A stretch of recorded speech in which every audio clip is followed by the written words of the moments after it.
August 21st, 1942. Midnight. Guadalcanal. The sandbar glows sickly green under flare light. Private James Patterson crouches behind a weapon that makes no tactical sense. A 37mm anti-tank gun aimed not at tanks but at men. His hands shake. Not from fear, from the vibration of 100 boots pounding wet sand. The Japanese are coming. Screaming banzai. The sound cuts through jungle darkness like broken glass scraping bone. Colonel Takeshi Masuda's elite troops charge across Alligator Creek's narrow mouth. Bayonets fixed, rifles held high. They believe themselves invincible. They have been told Americans are few, weak, cowering. They are catastrophically wrong. Patterson's loader Corporal Michael Sullivan slams a round into the breach. Not armor-piercing, not high explosive. A tin cylinder packed with 122 steel balls, each the diameter of a marble. The M2 canister, a secret that turns artillery into shotgun. A Civil War relic resurrected for modern war. Patterson thinks about his brother Edward, 19 years old, radio operator USS Arizona, died December 7, 1941 when Japanese bombs turned his battleship into tomb. Edward never had chance to fight back, never fired shot, just died in darkness and fire and water flooding compartment. Patterson promised their mother he would make Japanese pay, would ensure Edward's death meant something. Tonight he keeps that promise. With physics, with mathematics, with 122 steel balls traveling at 600 feet per second. Fire. The night explodes. When the 37mm cannon roars, physics becomes grotesque.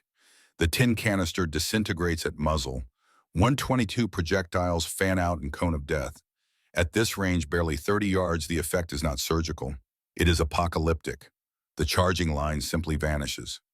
One moment soldiers, the next nothing but smoke and screams and bodies crumpling like paper dolls. Patterson stares, cannot process what he just witnessed. Sullivan reloads mechanically. Training overriding shock. Again, the barrel glows red in darkness. Marines will later say it looked like gates of hell opened on that sandbar. Another canister, another cone of steel. The Japanese keep coming. The 37mm keeps firing, transforming waves of infantry into memories, into statistics, into proof that courage means nothing against physics. 6 months earlier, February 1942, Rock Island at Arsenal, Illinois. Sir Robert Hayes stood in testing range watching his latest canister prototype fail spectacularly. The tin cylinder ruptured inside barrel. Steel balls sprayed randomly, some backward toward gun crew. Complete catastrophic failure. Hayes was 48 years old, chief engineer for 37mm ammunition development. Cambridge-educated physicist who had emigrated from Britain in 1920, specialized in ballistics and weapons engineering. His son Thomas was 24, Marine lieutenant serving in Pacific. Every letter from Thomas described inadequate weapons, described Japanese banzai charges that overwhelmed American positions through sheer fanatical courage, described men dying because American firepower could not stop massed infantry assaults. Hayes understood the problem with engineers' clarity. Modern warfare had abandoned anti-personnel artillery ammunition. Everything focused on armor penetration, explosive power range. But infantry remained foundation of warfare. Japanese doctrine emphasized close combat, night attacks, human wave assaults designed to break American morale through psychological shock. American weapons were not designed for this. Rifles and machine guns could kill individuals. But mass charges, hundreds of men accepting death to reach American lines. No existing weapon could stop that except massive artillery barrages. And artillery required time, required forward observers, required coordination. By the time shells arrived, Japanese infantry would already be inside American positions. The answer was canister. Civil War technology, Gettysburg, Antietam, artillery loaded with tin cylinders packed with lead balls. One shot could kill dozens, could break infantry charges before they reached Union lines. But this was 1942. Modern ammunition required precision. The tin had to be exact thickness. Too thin and it ruptured. Too thick and it acted as projectile disrupting pattern. The steel balls had to be precisely .375 inches diameter. Variants of even 0.001 inches affected pattern distribution. The resinous matrix holding balls in place had to shatter instantly at firing without resistance. Everything had to work perfectly, because imperfect weapons killed the crews that depended on them. Hayes had been working on Canister for 8 months. 8 months of failures. 8 months of prototypes that tumbled or scattered randomly or detonated inside barrels. 8 months while Thomas wrote letters describing casualties, describing friends killed, describing inadequate firepower. Margaret Hayes's wife found him in workshop at 2 a.m. most nights, calculating, testing, redesigning. She understood the obsession. Their son was in danger. Every day Hayes failed to perfect weapon was another day Thomas faced Japanese charges with inadequate tools. March 1942. Hayes received telegram. Thomas's unit had been overrun in night attack on Bataan. Japanese forces broke through using banzai charge. 17 Marines killed. Thomas survived. Wounded. Bayonet slash across ribs. Letter arrived 2 weeks later. Written from hospital. Father, I watched them come. Heard screaming. Fired until rifle barrel burned my hands. Killed 6 men, maybe 8. Does not matter. They kept coming. Stepped over their dead. Reached our position. I fought with knife, with rifle stock, with hands, then bayonet. Pain like fire across ribs. Fell. Thought I would die. Woke in field hospital. 17 of my men dead. Good men, brave men. Died because courage could not stop courage. I need weapon that makes their courage irrelevant. Build that. Save American lives. Save me. Hayes read letter 5 times, then returned to workshop with new understanding. The canister did not need to be perfect, it needed to be terrifying. Needed to create effect so devastating that even fanatical courage would break against it. He studied Civil War artillery manuals, studied dispersion patterns from Gettysburg, studied how tin cylinders packed with lead balls had broken Confederate charges. The principle was simple. The execution required precision. But the goal was clear. Create weapon that made human courage mathematically irrelevant. By May 1942, Hayes had working prototype. Tin cylinder 0.01 inches thick. Consistent around entire circumference. 122 steel balls, each exactly 0.375 inches diameter. Resinous matrix that shattered cleanly at firing. Powder charge reduced to 40 pounds, preventing excessive pressure. Test firing at known rec produced perfect cone pattern. 130 feet diameter at maximum range. Tighter concentration at close range. At 30 yards, the pattern covered 10 feet wide, 8 feet tall. Enough to kill every man in the squad with single shot. Enough to make courage irrelevant. Enough to save Thomas. Production began June 1942. Hayes supervised every stage personally. Inspectors tested random samples, fired them into ballistic gelatin blocks. Any canister showing irregular performance resulted in an entire batch being rejected. This level of precision was unusual for World War II ammunition. Most rounds allowed wider tolerances, but canister depended on consistency. All 122 balls must exit simultaneously. Any ball catching on cylinder edge or launching early created gaps in pattern. Gaps meant survivors. Survivors meant Marines dying to bayonets. First canisters shipped to Pacific July. Hayes included letter to Thomas. Did not mention wound, did not mention obsession. Just wrote new ammunition arriving. Load canister for close defense. Trust the physics. Thomas received crates at Guadalcanal, August 10th. 11 days before Tenerife. 11 days before Patterson would use Hayes's engineering to kill 800 men in single night. 11 days before physics would prove superior to faith. August 1942. Truck Lagoon. Colonel Takeshi Matsuda reviewed his orders with supreme confidence.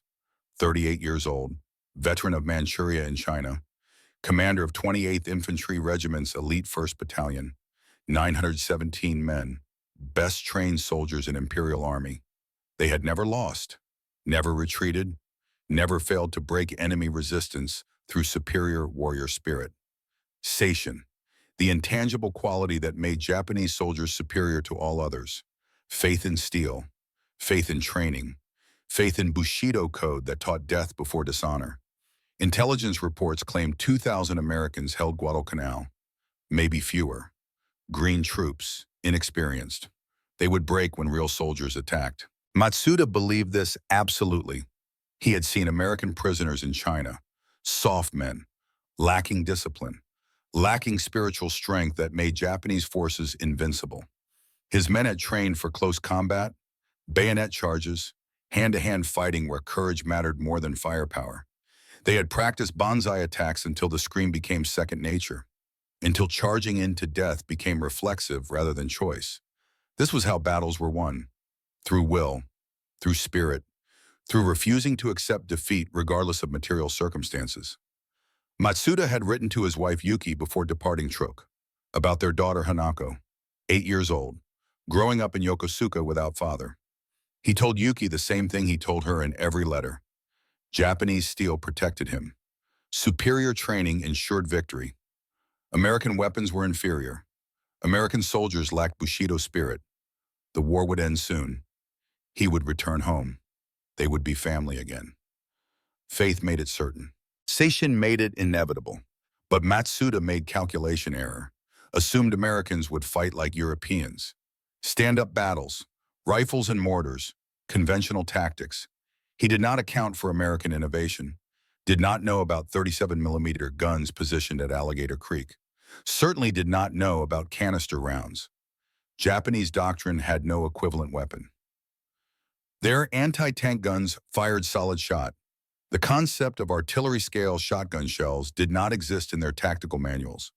This knowledge gap would kill 800 men, would destroy Matsuda's faith, would prove that physics cared nothing for Bushido when physics was applied with sufficient precision.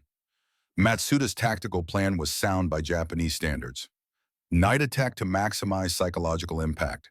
Concentrate forces at obvious crossing point, Alligator Creek sandbar where water was shallowest.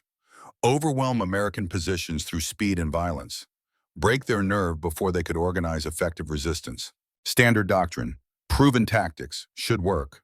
But Marine Lieutenant Colonel Lewis Puller positioned forces with different understanding. Machine gun nests creating interlocking fire. Barbed wire funneling attackers toward kill zones. And at Sandbar, the most obvious attack wrote 2 37mm guns. Gun crews received unusual orders. Load canister, all canister, no armor piercing, no high explosive, just tin cylinders. Some Marines questioned it. Canister had not been used in warfare since Civil War. Would it even work? Guns were designed for 500-yard engagements. Canister was rated for 250 yards maximum. At close range, nobody knew what would happen. Theory said it should create devastating effect. But theory and combat were different animals. Patterson loaded first round feeling its weight, lighter than armor piercing. The tin shell cool against his palms. He thought about Edward, about Pearl Harbor, about promise to mother. This round represented physics, mathematics, cold engineering that cared nothing for courage or spirit or Bushido. Just steel balls at 2,600 feet per second.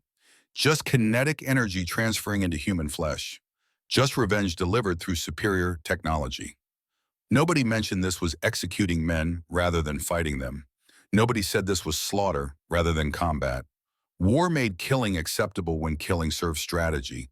Canister served strategy perfectly. That was all that mattered, and that was all anyone said mattered. 1:30 a.m.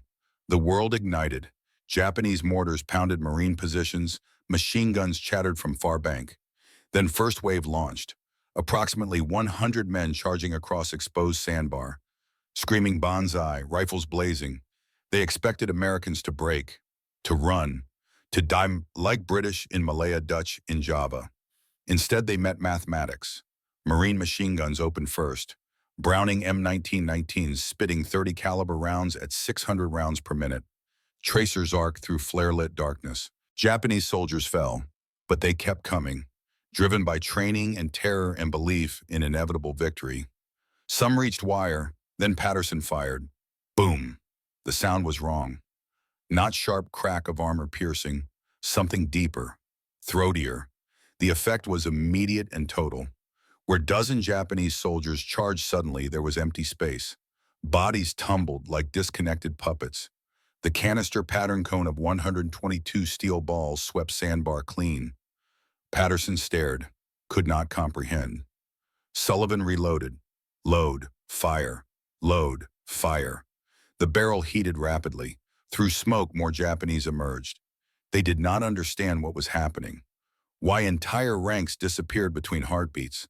Modern soldiers were not trained for canister. Tactical manual had no defense against becoming target for 122 simultaneous projectiles. They charged anyway. Station demanded it. Second wave, 150 men. Same result. The 37-millimeter guns fired so rapidly barrels glowed red, visible even through smoke and flares. Marines described it as hellish, beautiful and terrible. Each shot erased 10-15 men from existence. Sandbar became impassable, not from Japanese courage, from Japanese corpses. This was moment everything changed. Matsuda refused to believe radio reports. Massive casualties, impenetrable firepower, attack faltering. Possible, these were his best men. Imperial soldiers did not fail. Americans must be bluffing. Few lucky shots, perhaps. He ordered another assault. 2:30 a.m. Wave 3 launched.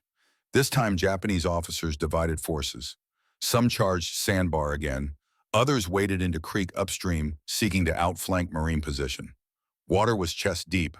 Rifles held overhead. Excellent targets. Marine mortars found them. 89mm rounds dropping among waiting soldiers with surgical precision. Those who survived bombardment reached far bank only to meet machine gun fire. But few broke through. Hand-to-hand combat erupted along Marine line. Bayonets clashed. Grenades exploded. For moments, defense seemed fragile. Then 37-millimeter guns traversed. Patterson's crew repositioned weapon to fire straight down creek bank. At this range, less than 50 yards canister became obscene. Steel balls did not just hit targets. They passed through multiple bodies, ricocheted off trees, skipped across water. Marines described sound like hail on tin roof if hail were deadly and roof were human flesh. The breakthrough collapsed. Dawn arrived slowly, revealing carnage. Bodies stacked 3 deep in front of 37-millimeter positions. The sandbar was no longer sand. It was red mud and torn equipment and things that used to be men. Patterson walked through aftermath with Sullivan. Counted bodies, stopped at 47, could not continue. The mathematics were too terrible. Each canister round had killed average 15 men. Patterson's gun crew had fired 80 rounds. Simple multiplication produced number he could not accept. 200 potential casualties from his weapon alone. Actual count would be lower. Many rounds hit empty ground after initial waves collapsed. But even conservative estimates suggested Patterson personally participated in killing 300 men. Sullivan tried to rationalize it. They would have killed us if we had not killed them first. War is war. We did our jobs. Patterson understood these words, did not believe them, could not reconcile efficient killing with being human. Edward had died at Pearl Harbor without fighting back. Patterson had promised revenge, had delivered it. But revenge looked like oil spreading across sand from ruptured bodies. Looked like faces frozen in final moments of understanding that courage meant nothing. Looked like proof that American engineering could reduce Japanese faith to statistics. Sergeant Daniel Cooper found them, machine gunner who had survived night. He had seen combat before. North Africa, different there. Tanks, artillery duels, cover and maneuver. This was industrial killing. Canister turned war into slaughterhouse operation. Efficient, mechanical, disturbing, but necessary. Because those Japanese soldiers charging through fields of fire, accepting certain death, they would not stop. Could not stop. Their code demanded it. Between Station and Canister, there was no middle ground. Only survival or annihilation. The 37mm chose annihilation every time. Final tally, approximately 800 Japanese dead. 15 prisoners only because they were unconscious. Marine casualties, 44 killed. The numbers told story. Canister wrote it in blood. Physics had defeated faith. Mathematics had overcome courage. American engineering had proven that Bushido meant nothing against 122 steel balls traveling at 2,600 feet per second. The weapon nobody expected to matter had become indispensable. The Civil War relic had redefined Pacific warfare. The giant shotgun had demonstrated that modern combat belonged to those who understood physics rather than those who believed in transcendent warrior qualities. But weapon success carried irony. The better it performed, the less often it would be used, because enemies learned to avoid triggering it. Japanese commanders would study Tenaru, would analyze what happened on that sandbar, would change tactics to prevent similar massacres, would abandon banzai charges that had defined their military philosophy, would adapt, would learn, would prove that even faith could yield to evidence when evidence came in form of 800 dead soldiers who had believed courage could overcome physics. Patterson sat on beach as sun rose over Pacific, watched oil slicks spread, watched debris float on gentle swells, life jackets, papers, personal effects, small reminders that 68 men per wave had existed, had lived, had families waiting.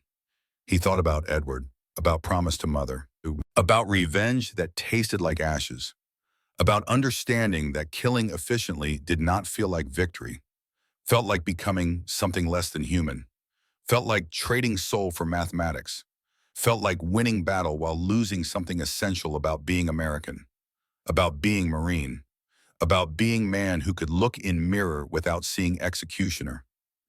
Sullivan sat beside him, did not speak, just shared silence, shared understanding that they had crossed line, had become killers rather than warriors, had used weapon that made combat into slaughter, had proven that American innovation could reduce Japanese faith to corpses stacked on beach. Both men understood this was necessary, also understood necessary did not mean good, did not mean honorable, did not mean they would sleep without nightmares, did not mean they could forget sound of bodies crumpling, could not unhear screams, could not unsee what physics looked like when applied to human flesh. The weapon worked. Statistics proved it. 800 Japanese dead, 44 Marines killed, ratio of 18-1, mathematics that saved American lives. But mathematics could not capture cost, could not measure what Patterson and Sullivan had lost by becoming so efficient at killing, could not calculate price paid in humanity, in sleep, inability to see Japanese soldiers as humans rather than targets. Physics had won battle, but winning extracted costs that would be paid for the rest of their lives, in nightmares, in guilt, in understanding that revenge through superior engineering felt nothing like justice, felt only like proof that war made everyone into killers and called it duty, called it necessary, called it acceptable because alternative was dying rather than killing.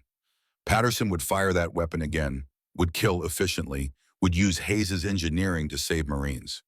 But he would never celebrate it, would never take pride in mathematics that reduced courage to statistics, would carry Tenaru for the rest of his life, would remember faces he never saw, names he never knew, families destroyed because American physics proved superior to Japanese steel, would understand that necessary and right were not same thing.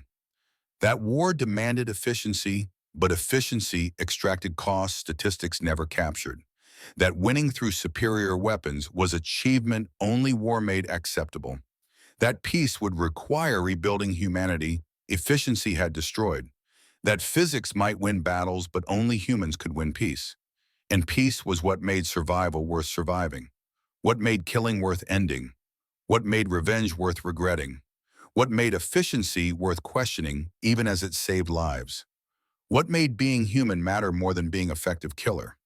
That was lesson Tenaru taught. That was cost Canister extracted. That was price physics demanded.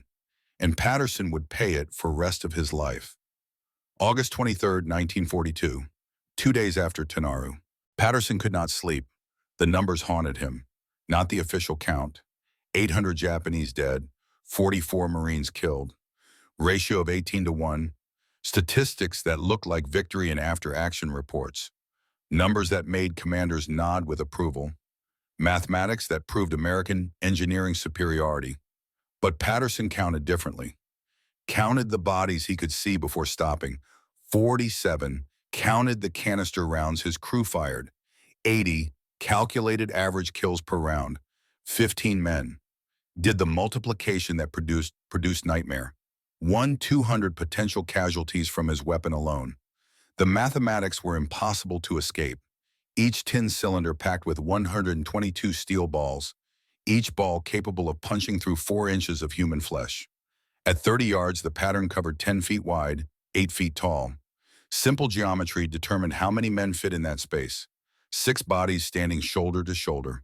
122 projectiles divided by 6 targets, 20 hits per person. No human body could withstand that. No courage could overcome it. No faith could protect against it. Just physics, just mathematics, just death delivered with industrial efficiency. Sullivan found Patterson at dawn sitting on beach staring at water. The corpsman said, "You did not sleep again. Third night, you need rest. We have patrol duty tomorrow." Patterson did not respond, just watched oil slicks spread across calm ocean, debris floating, life jackets, papers written in Japanese, personal effects from 800 men who had believed courage mattered, who had charged into physics thinking Bushido would protect them, who had learned in final seconds that American engineering made faith irrelevant. They were brave. Patterson spoke without looking at Sullivan. Those Japanese soldiers, suicidally brave, ran through machine gun fire, accepted certain death to reach us, and we killed them like animals. Like targets in shooting gallery. They had families, mothers waiting, wives who will receive telegrams, children who will grow up without fathers, 800 families destroyed because I pulled trigger 80 times, because physics worked, because courage meant nothing against mathematics. Sullivan sat beside him, lit cigarette with hands that shook slightly. We did our jobs. They would have killed us. War is war. The words sounded hollow, sounded like excuse rather than justification. Both men understood this, understood that necessary and right were different things, that war made killing acceptable did not make killing good, that surviving by becoming efficient executioner extracted costs statistics never measured. Sergeant Cooper approached carrying message. Orders for Patterson's crew. Prepare to move north. Japanese probing defenses. Need 37mm guns repositioned. More canister rounds being distributed. Command was pleased with Tenaru results. Wanted to replicate success across entire defensive perimeter. Wanted every gun crew trained on canister employment. Wanted physics to defeat faith wherever Japanese forces attacked.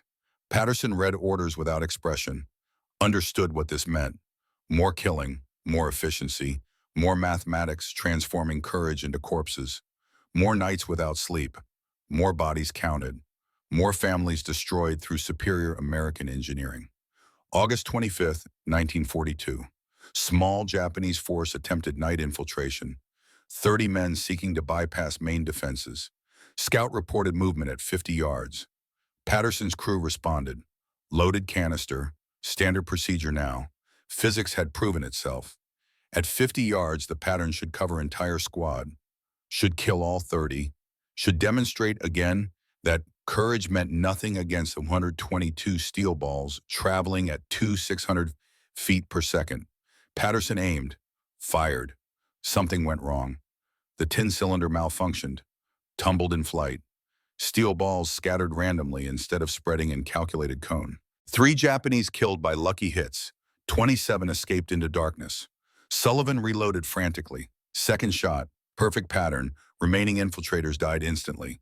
But Patterson stared at 27 bodies that should not have required second round, should have died to first shot. Instead, his weapon malfunctioned, wasted precious canister, wasted ammunition Hayes had spent months perfecting, wasted resource that could save other Marines in different engagement. That failure haunted Patterson differently than kills haunted him. Killing was war, missing was incompetence. Wasting canister when supplies were limited felt like betraying every Marine who might need those rounds later. The obsession shifted.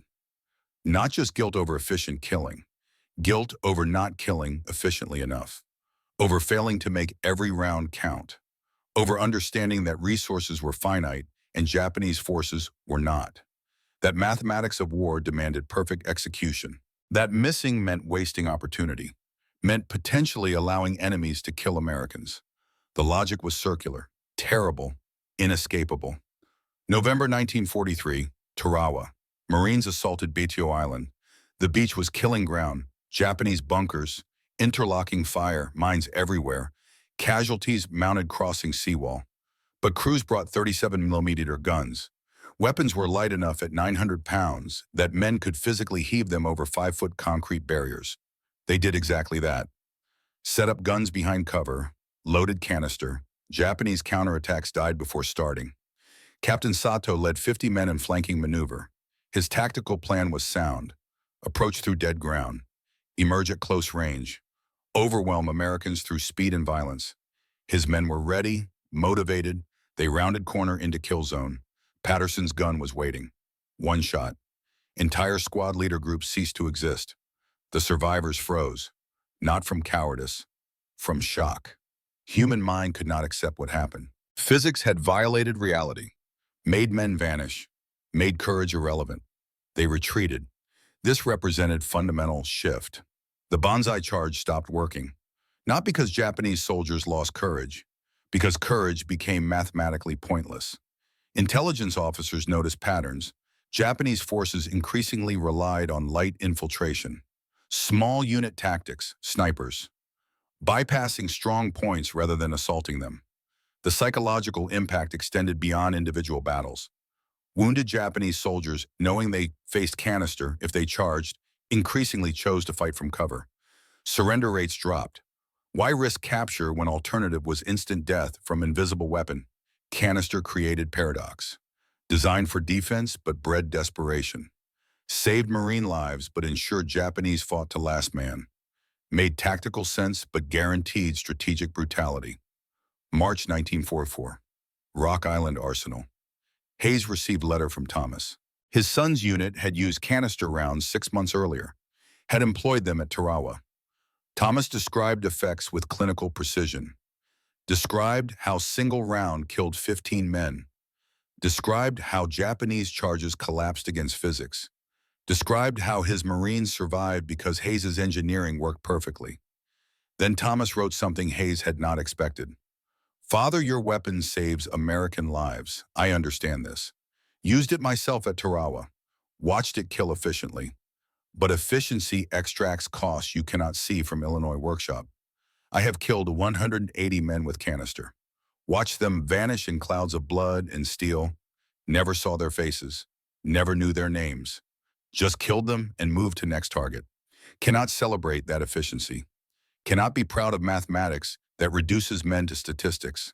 Cannot forget that somewhere Japanese mothers wait for sons who will never return because American physics proves superior to their steel. Is this progress? Is this achievement? Or is this just murder made efficient through superior engineering? Hayes read letter 10 times. Could not answer Thomas's questions. Could not reconcile saving his son's life with understanding that salvation required industrial-scale killing. The weapon worked. Statistics proved it. Marine casualties dropped 30% in engagements where canister deployed. That translated to 8,000 Marines who came home instead of dying. Real people. Real families saved by tin cans filled with steel balls. But Japanese losses told darker story. Weapon-trapped Imperial forces in tactical dilemma with no solutions. Abandon banzai charges and surrender psychological advantage. Continue them and feed men into meat grinders. Every canister round that saved American life took 15 Japanese lives. Mathematics said this was acceptable. Morality asked whether acceptable meant right. Margaret found Hayes in workshop late that night. He sat staring at Thomas's letter. At questions he could not answer. At understanding that engineering excellence carried moral weight statistics never captured. She read letter over his shoulder. Understood immediately what Thomas was asking. What Hayes was questioning. Whether building weapon that worked too well was achievement or curse. Whether efficiency in killing served humanity or only served death. You built weapon that saved our son. Margaret spoke quietly, firmly.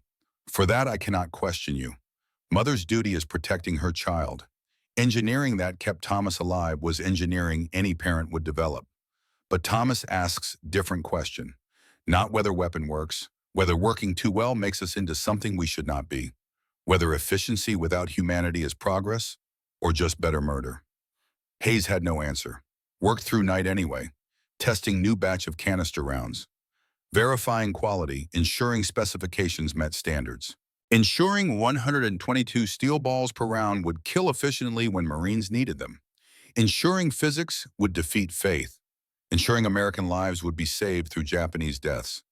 The work continued because alternative was unthinkable, was allowing Thomas to die, was failing his father, was choosing morality over family.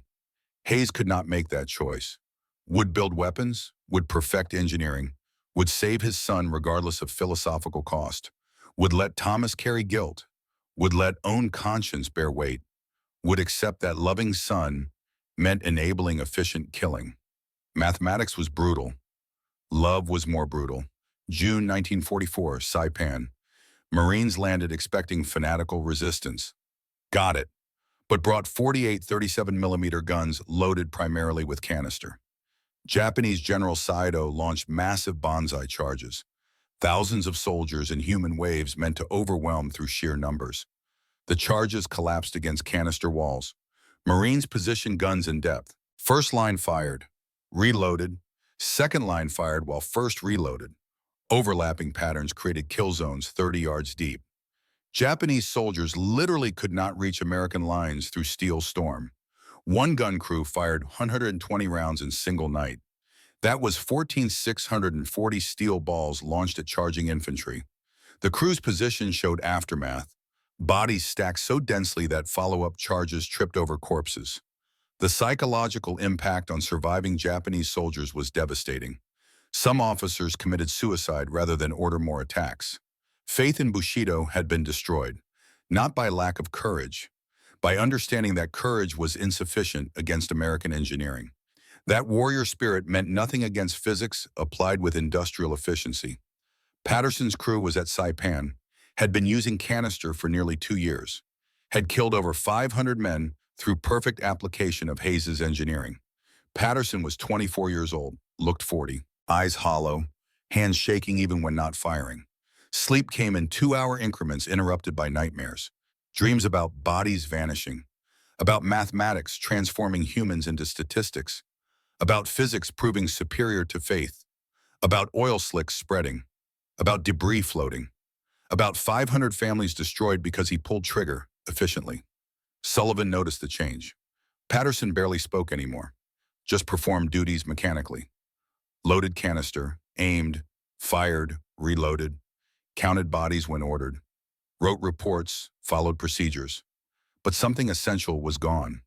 Something human had been traded for efficiency, something that could not be reclaimed through victory or survival or understanding that killing was necessary. War made everyone into killers. Canister made killers into executioners, made soldiers into mathematicians calculating death, made humans into weapons as cold as steel balls traveling at 2,600 feet per second.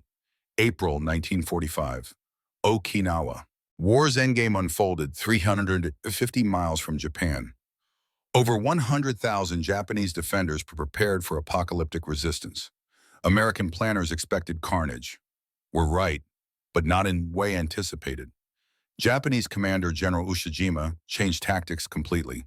No more banzai charges. Those failed everywhere canister existed. Instead, defense in depth, fortified positions, attrition warfare. Let Americans come to you. Bleed them in kill zones where terrain favored defenders. The 37mm guns suddenly faced greatest challenge. Canister needed targets. Visible mass targets within 250 yards. Ushijima's forces would not provide them. They hid in reverse slopes, caves, fortified villages. When they counterattacked, it was in small groups, squad-size infiltrations rather than company-level assaults. Patterson's crew realized bitter truth. Weapon that saved them at Guadalcanal Tarawa Saipan was being neutralized, not through superior technology, through learning. Japanese studied American tactics, identified canister threat, adapted accordingly. Some historians would later argue this represented turning point. Imperial Army's willingness to modify doctrine mid-war. Abandoning cherished banzai charge that defined military philosophy for decades spoke to canister's devastating effectiveness. They would rather sacrifice tradition than face steel balls again. But adaptation cut both ways. Marine crews innovated, began using canister for tasks never imagined, clearing vegetation to improve fields of fire. The 122 balls shredded jungle growth efficiently, demolishing light structures, creating breaching points in walls. Weapon transitioned from anti-personnel to multi-role utility. Tank crews discovered another application. Fire canister at base of fortifications. Balls ricocheted upward, entered firing slits from below. Japanese defenders expecting direct frontal fire positioned themselves to avoid that angle. Did not expect projectiles bouncing off ground. Casualties from skip shots climbed. Weapon evolved, adapted, found new ways to kill efficiently even when traditional applications failed. May 4th, 1945. Ushijima ordered one final massive banzai charge, not because he believed in outdated tactics, because he needed to buy time for defensive preparations, needed Americans to expend ammunition, needed to test whether they still had canister or whether supplies had run out. 5,000 Japanese soldiers launched at American lines. Largest banzai charge since Saipan. Patterson's position faced 300 attackers. His crew had 12 canister rounds remaining. Supply shortages had reduced allocations. Some crews mixed canister with high explosive. 2 canister, 1 HE. Repeat, less effective but better than no canister at all. Patterson fired, reloaded, fired, each round killing 15 men average. After 8th shot, Sullivan reached for 9th canister, found high explosive instead. Grabbed it anyway. No time to sort ammunition in darkness with enemy charging. Fired. The HE round detonated among attacking Japanese. Killed 5, wounded 8. Compared to canister, nearly useless. Japanese soldiers realized difference immediately. Understood Americans had run out of devil weapon. Pressed attack with renewed fury. Reached Marine positions. Hand-to-hand combat erupted. Patterson used rifle as club. Sullivan fought with knife. For 5 terrible minutes, courage mattered again. Bushido had chance against mathematics. Then neighboring gun position traversed. Fired canister at Patterson's position. Killed attacking Japanese. Also killed 2 Marines who were too close. Fratricide. Friendly fire. Price of using weapon that could not distinguish friend from foe at close range. The charge collapsed, but this time Japanese inflicted casualties. 40 Marines killed in Patterson's sector. Highest loss since Guadalcanal. Post-battle analysis was clear. When canister supplies ran low, Japanese tactics became effective again. Weapon had created dependency. Remove it and American casualties spiked. Patterson sat in foxhole after battle, held last canister round, felt its weight, 122 steel balls packed in tin cylinder, physics that had saved his life, mathematics that had killed 500 men, engineering that had made courage irrelevant for 3 years. But supplies were running out. By May 1945, canister rounds were critically short. Some units reported zero inventory, had to rely on conventional weapons, had to accept higher losses. The advantage was temporary by definition, based on resource that could not be sustained indefinitely. Sullivan found him, sat without speaking. Both men understood what this meant. War of attrition meant eventually running out. Eventually physics would not be available. Eventually courage would matter again. Eventually they would fight on equal terms. Eventually the advantage Hayes's engineering provided would expire. Then what? Then Marines would die at higher rates. Then Japanese soldiers would have chance to use their training. Then Bushido might matter. Then courage could overcome firepower. Then mathematics would favor defenders. Then everything would change again. But for now they had 1 canister round, 1 tin cylinder, 1 chance to make physics matter, 1 opportunity to prove engineering superior to faith.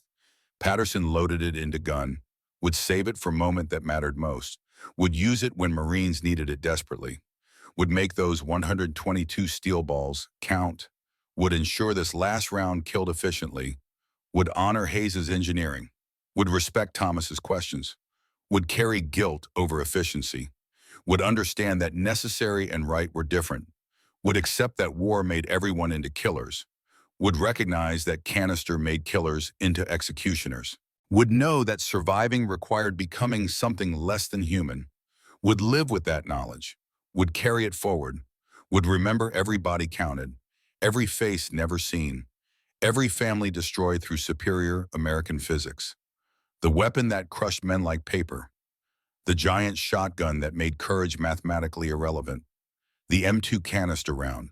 It had saved Patterson's life. had killed his humanity, had proven physics superior to faith, had demonstrated engineering could defeat courage, had shown that modern warfare belonged to those who understood mathematics. But understanding this provided no comfort, brought no pride, offered no redemption, just knowledge that efficiency in killing was achievement only war made acceptable, that peace would require rebuilding what efficiency destroyed, that surviving meant carrying weight of 500 dead, that coming home meant explaining to mother why Edward's death led to 500 other mothers losing sons, that mathematics might justify killing but could never erase cost, that physics won battles but humanity determined whether winning meant anything. That was burden. That was price. That was what Canister extracted from everyone who used it efficiently. And Patterson would carry that burden for the rest of his life. August 22, 1942. Dawn after Tenaru. Colonel Takeshi Matsuda crouched in Coconut Grove with 17 surviving men from his 917 Soldier Battalion. Around him lay proof that faith could not overcome physics. 800 dead, bodies stacked where American weapons had made courage irrelevant. He had ordered 3 waves, each destroyed by invisible weapon. Gun that killed entire squads with single shot. Physics he did not understand. Technology Japanese doctrine never anticipated. Matsuda understood with terrible clarity that he had led men into slaughter through faith in outdated principles. Bushido taught that spirit overcame material advantage. Seishin made Japanese soldiers superior. But American engineering had rendered spirit meaningless, had proven steel balls at 2 to 600 feet per second cared nothing for warrior code, had demonstrated modern warfare belonged to those who understood physics rather than those who believed in transcendent qualities. His entire career, his entire belief system had been proven false by mathematics. He thought about Yuki, about Hanako, about letters promising victory, promising return. Promises built on faith that Japanese steel would protect him. Steel had failed. Faith had failed. Bushido had no answer for American Canister. Matsuda drew his sword. Ritual suicide was only honorable choice. Could not return to Japan in defeat. Could not face Emperor having failed catastrophically. Could not live knowing faith had killed 800 men through ignorance of enemy capabilities. Better death, better joining soldiers, better maintaining honor through final act than surviving a symbol of failure. Lieutenant Kenji Watanabe watched from 15 feet away. He was 31 years old, had survived Tenaru by being knocked unconscious during first canister shot, woke to find entire company dead around him, watched Matsuda perform seppuku, watched Colonel die believing in honor. Watanabe understood differently. Understood Matsuda died not from honor, but from inability to accept that faith was insufficient. That courage meant nothing against physics. That Bushido could not answer American engineering. The colonel's death changed nothing, saved no one, just added one more body to 800 already dead. American Marines swept Grove at dawn, found Watanabe unconscious again, bleeding from shrapnel wounds. Took him prisoner. 15 Japanese survived Tenaru, only because they were unconscious when Marines arrived. Only because physics had already defeated courage so completely that no fight remained. Watanabe spent rest of war in POW camp. Learned about canister from American guards. Learned about 122 steel balls. Learned about physics that made Bushido irrelevant. Learned that weapon he could not understand was Civil War technology perfected by engineer who loved his son. Understanding this made it worse somehow. Made Matsuda's faith seem more tragic. Made 800 deaths seem more wasteful. Made courage seem more futile against mathematics. 1995. Tokyo. Hanako Matsuda was 58 years old, successful businesswoman, had grown up believing father died heroically at Guadalcanal. Japanese government records said Colonel Matsuda fell in combat August 22, 1942.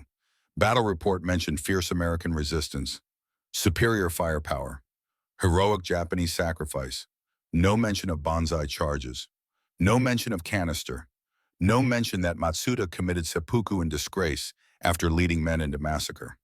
American historian researching Pacific War contacted Hanako. Wanted interview about father. Showed her declassified documents. Battle reports describing canister effectiveness at Tenaru. Describing 800 Japanese dead. describing weapon that made Japanese tactics obsolete. Hanako read documents with growing horror. Understanding father had not died heroically in combat, had died after watching entire command be destroyed by weapon they had no defense against, had died understanding faith had been misplaced, had died knowing Bushido was insufficient against American physics. But documents contained something unexpected. Letter from Private James Patterson, written 1975, addressed to families of Japanese soldiers killed at Tenaru.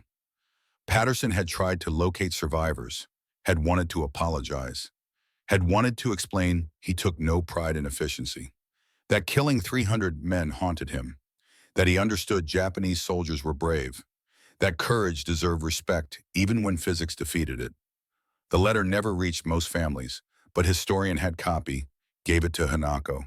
She read American soldiers' guilt, read his acknowledgement that Japanese soldiers had died courageously, read his understanding that war made everyone into killers and called it duty. Hanako wept, not for father's death, for understanding both sides had suffered. That American soldier who killed father's men carried guilt. That efficiency in killing extracted costs from victors and vanquished. That war made mathematics into morality, then demanded humans live with equations and afterward. She decided to respond to Patterson's letter, 20 years late. But some conversations transcended time. December 7, 1975, Pearl Harbor Memorial, 34th anniversary of attack. Kenji Watanabe attended ceremony. He was 61 years old, had survived Tenaru as one of 15 prisoners, had spent war in POW camp, returned to Japan 1946, became teacher, spent 30 years teaching students about war's costs, about how courage could not overcome superior technology, about how both sides suffered regardless of who won. Patterson attended same ceremony. He was 55, had left Marines 1946, could not continue as warrior after becoming executioner, worked construction in Pennsylvania, married, 3 children, lived quiet life. But every December 7th he attended Pearl Harbor Memorial, remembered Edward, remembered promise to mother, remembered 300 Japanese soldiers he had killed with physics, remembered revenge tasted like ashes. They met by accident. Watanabe saw Patterson's Marine Corps hat, 1st Marine Division patch, asked which battles. Patterson listed them. Guadalcanal, Tarawa, Saipan. Watanabe said quietly, I was at Guadalcanal, Tenaru. I survived American weapon I could not understand. Weapon that killed my entire company in minutes. Never knew what hit us until POW camp. Americans explained, 37mm gun, canister round, like giant shotgun, like physics made into death. Patterson stared. You survived, Tenaru. Watanabe nodded. Only because I was unconscious. 17 of us lived, 800 died. I watched squad vanish between heartbeats. No warning, no sound except single boom, then everyone around me was gone. For 30 years I have asked myself what weapon could do that, how physics could make courage irrelevant, how I survived when better men died. Patterson spoke with difficulty. I fired that weapon, 37mm gun crew. We killed 300 men that night. Maybe more. I cannot be certain. Stop counting at 47 bodies. Your squad, your company, they died to gunboats I operated. They were brave, charged through machine gun fire, accepted death. But bravery meant nothing against Canister. 122 steel balls per round, mathematics, physics, engineering that reduced courage to statistics. Watanabe was silent for a long moment, then said, I forgive you. Not because killing was acceptable, because war makes us all killers. You killed my comrades. I tried to kill your comrades. Both of us served countries. Both believed in causes. Neither chose to make war. Just chose to survive it. Your weapon was more efficient. That is why America won. That is why I am alive to forgive you. That is mathematics. But you came here 33 years later. You remember, you carry guilt. That is humanity. Physics wins battles. Humanity wins peace. I choose to build peace with former enemy rather than carry hatred for dead comrades. They stood together at memorial. 2 old soldiers who had tried to kill each other, who had succeeded at killing others, who chose to build friendship from attempted murder. who proved humans make choices about what weapons mean, that physics may win battles, but humanity determines whether victory means anything lasting. Patterson spoke again, voice shaking. I have carried Tenaru for 33 years. Every night I see bodies vanishing, hear screams, calculate mathematics that turn men into statistics. My weapons saved American lives. I understand this. But understanding does not erase cost, does not make efficient killing into achievement worth celebrating, does not transform executioner into warrior. I killed because war demanded it, but demanding did not make it right, only made it necessary. And necessary is not same as good. Watanabe listened, understood. We were both young, both believed in causes, both did what war demanded. Your weapon was terrible. Mine was inadequate. You survived through superior engineering. I survived through unconsciousness. Neither of us chose outcomes. War chose for us. Now we choose differently. Choose peace. Choose understanding. Choose to prove humanity can overcome what physics created. That is only victory that matters now. 1946. Rock Island Arsenal closing, canister production. War ended August 1945. Atomic bombs made invasion of Japan unnecessary, made canister obsolete. Hayes supervised destruction of remaining inventory. 50,000 rounds scrapped, melted down, converted back to raw materials. Technology that saved 8,000 Marine lives disappeared from arsenals, not because ineffective, because too effective, too savage for peacetime sensibilities. Made killing too efficient, made war too mechanical. Better to forget weapon that proved courage irrelevant. Hayes wrote letter to Thomas that night, never sent it, found in papers after death in 1968.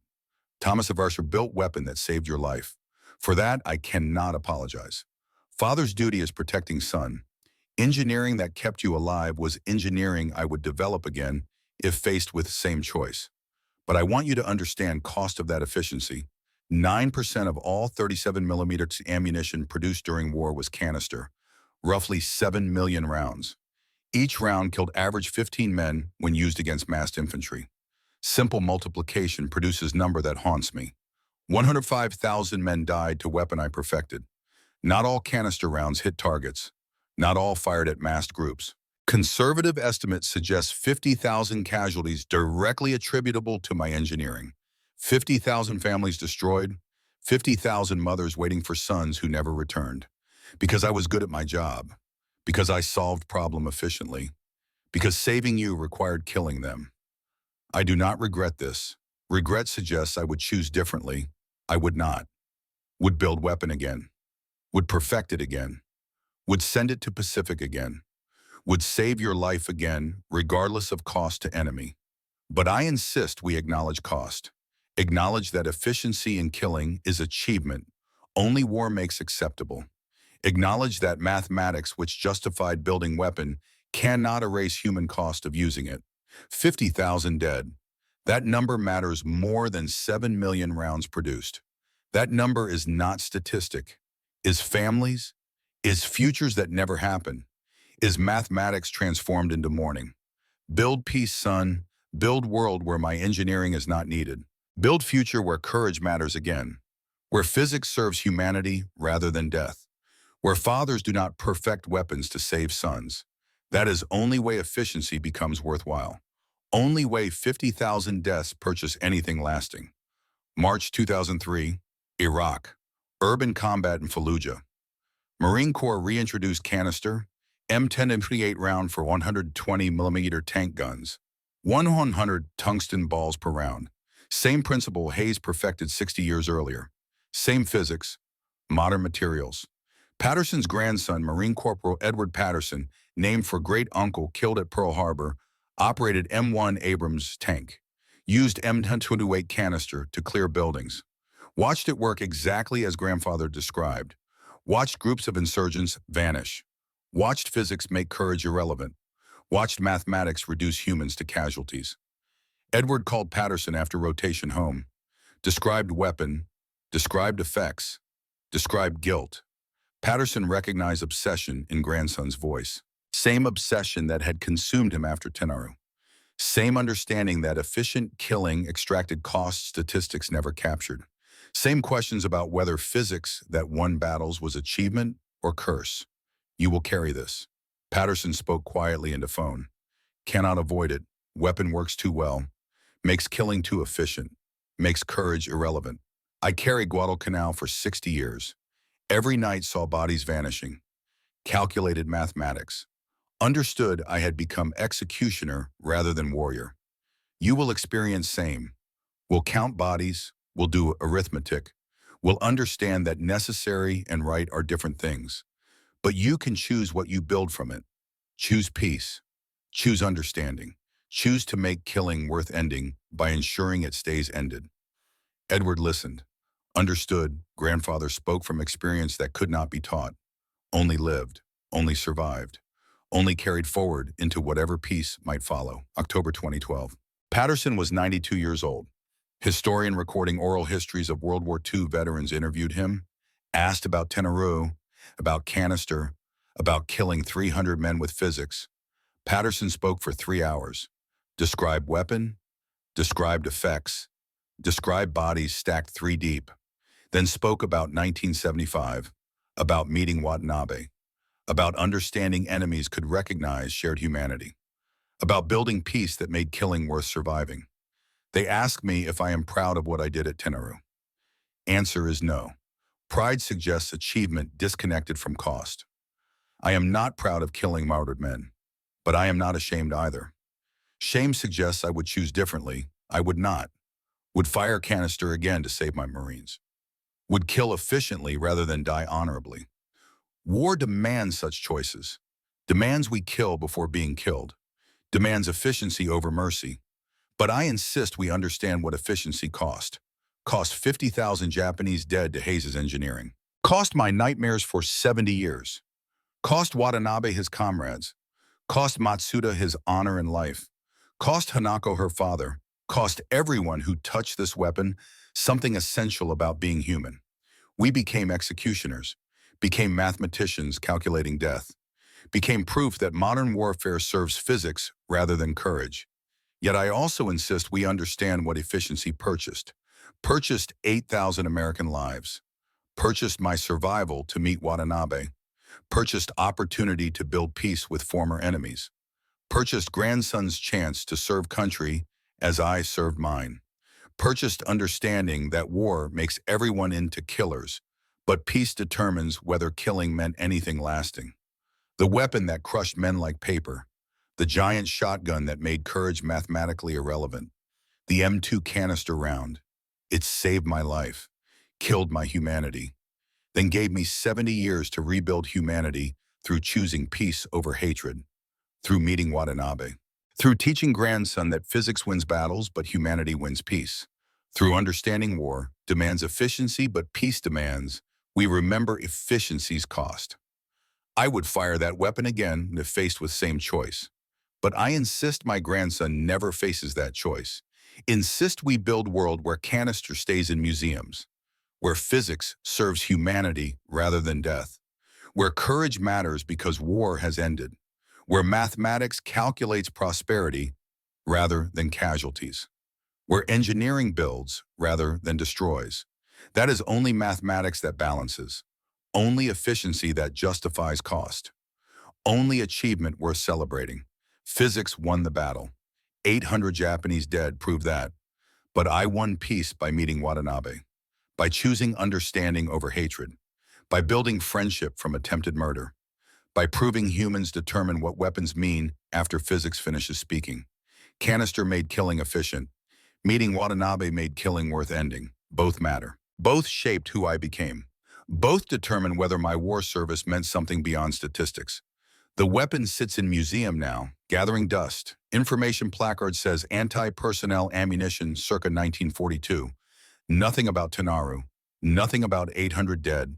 Nothing about how simple device redefined Pacific infantry combat. Maybe that is better. Some tools of war deserve first aid getting. This one saved thousands and erased thousands more. Let it stay forgotten. Let physics serve humanity again. Let courage matter because war has ended. Let that be legacy. not kill ratios or efficiency rates, but peace that makes killing worth surviving, peace that transforms statistics into meaning, peace that proves humanity can overcome what physics creates. That is only mathematics that matters now. Only efficiency worth achieving. Only weapon that defeats all others. Peace. Patterson died 3 months after interview. December 2012.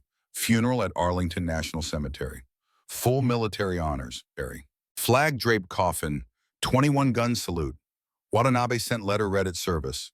Spoke of friendship built from enmity, of peace constructed from war, of understanding that transcended hatred, of mathematics that proved humanity stronger than physics when humanity chose peace. Hanako attended funeral, flew from Tokyo, met Patterson's family, shared stories about fathers, about war, about costs both sides paid, about understanding that efficiency in killing was achievement only war made acceptable, but peace made questionable, about choosing to build future where Canister stayed in museums, where courage mattered, where physics served life rather than death, where engineering created rather than destroyed, where mathematics calculated hope rather than casualties, where fathers did not perfect weapons, where sons did not fire them, where grandsons did not repeat cycles, where peace was not break between wars but foundation for futures, where humanity proved stronger than any weapon physics could create, where that was legacy worth leaving, worth fighting for, worth building, worth choosing over hatred, over revenge, over efficiency, over mathematics, over physics, over everything except peace. Because peace was what made survival worth surviving, what made killing worth ending, what made war worth preventing, what made humanity worth preserving, what made everything worth anything at all.